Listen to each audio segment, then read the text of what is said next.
This is another in the series, Australians Take Back Your Country.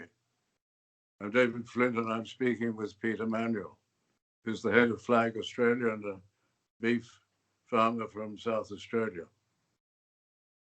One thing which I think has struck every Australian this week has been the young pregnant mother in Ballarat who put a post on her Facebook calling for a protest meeting. It was going to be in Ballarat. She put it on Facebook and the police raided her home. They searched her home, seized her mobile and I think her computer, but they also handcuffed her. They put her arms behind her back. This is a young pregnant woman. She's highly stressed at the time, you could see that. And they took her away. This is in Victoria in Australia, and I think, Peter, you and I agree, both of us were terribly horrified by that.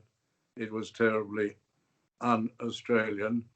It was the DANSTAPO, once again, showing what a strange police force they are for Australia. Peter. Nice to talk to you again, David. And there's never been a more time that Australians need to take back their country. This is absolutely fascism at its best. That poor girl, I think she was going to have an ultrasound in an hour's time, still in her pajamas. The two young children were there seeing all of this. The heavy-handed tactics of these police was absolutely disgusting. And as far as I'm concerned, we've got to start holding these people not only to account, they've got to be liable for their heavy-handed tactics on this woman. What if the husband wasn't there or the partner? What if she was there alone with the two children? I just, in my lifetime, I would never ever thought that I would see this sort of thing in Australia. I mean, our diggers fought and lost their lives for our freedoms, and our freedoms are being taken away from all of us by these fascist, left-wing, anarchist, whatever you want to call them. It is disgraceful. And Daniel Andrews has got a lot to answer for. And Daniel Andrews, as far as I'm concerned, will go down in history as the worst premier Victoria has ever had. And it's we never want to see this thing ever again, David. It is shocking, terrible.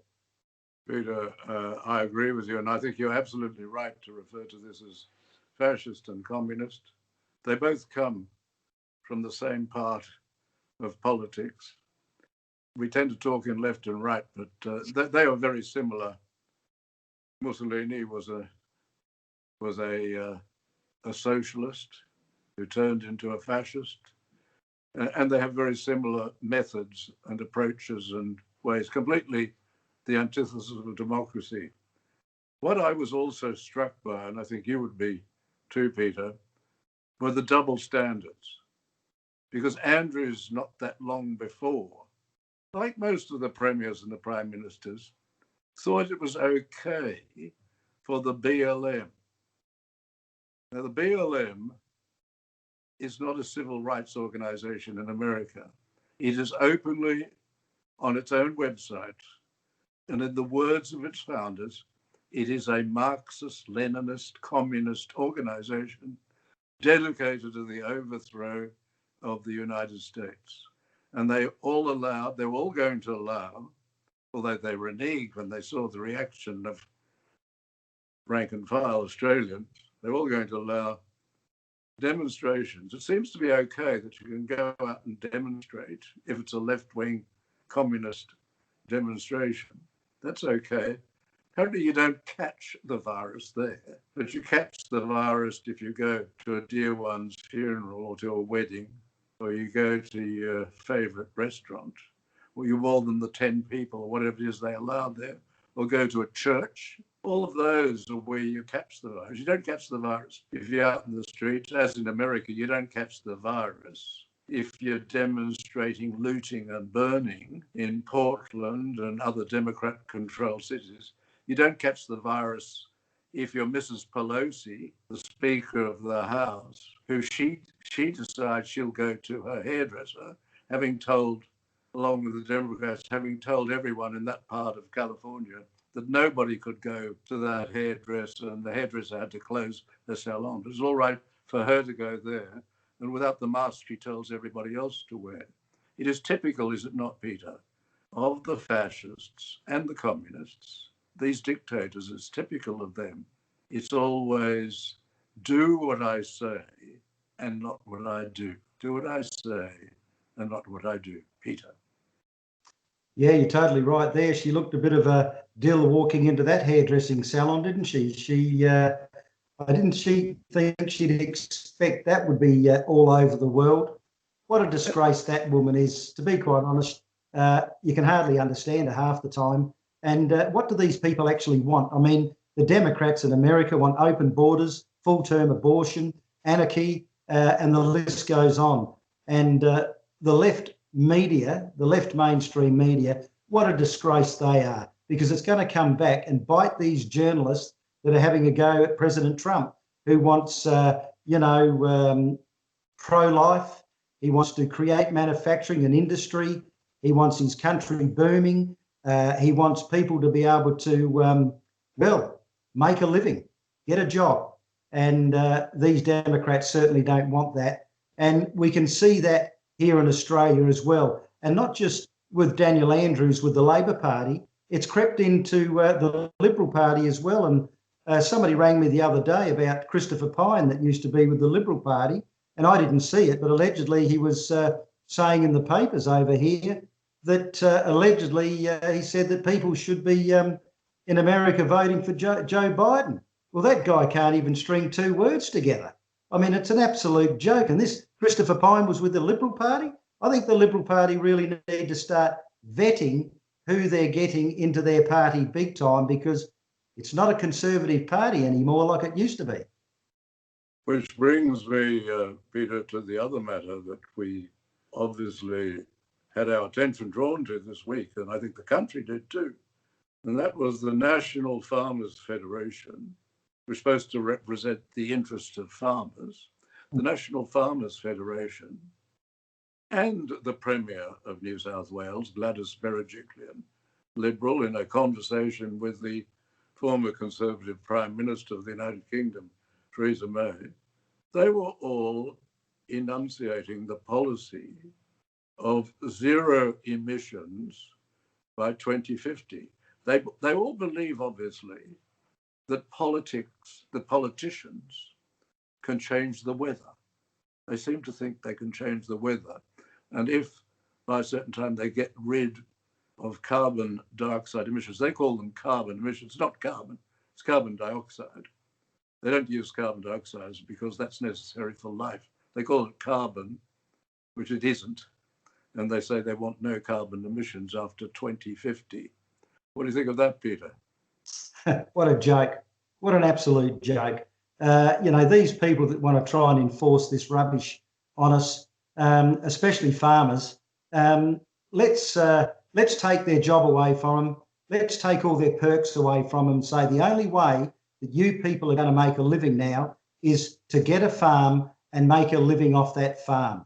And the biggest joke of all with all this, they talk about, zero emissions. One volcanic eruption will destroy all that. So nothing we do is going to get us to zero emissions. All it's going to do in the case of farming is absolutely destroy the mum and dad farmers. Now, if we have a look at carbon, you talk about carbon, David. If we have a look at carbon credits, they want to plant, they say trees, but it's low density bush, scrub all over the place, which causes bigger fires, hotter fires, so they can push their so-called climate change rubbish, and that's all it is. What's going to happen to the carbon credits? Let's just say my farm, I planted out, got rid of my cattle and planted it all out in scrub and got carbon credits. And the next minute a big bushfire comes through, wipes me out. Am I going to get those carbon credits? Because the opposite effects happen. It's all gone up in smoke, more emissions. We need sensible planting. We need land to be able to grow clean, healthy food, especially now with this Chinese virus out of Wuhan. We need food security more than ever before, David. And I'm absolutely disgusted that politicians are even going down this track. And if I can just mention briefly too, you know, they talk about our cattle with methane emissions. What about termites? Termites are one of the biggest emitters of methane in the world.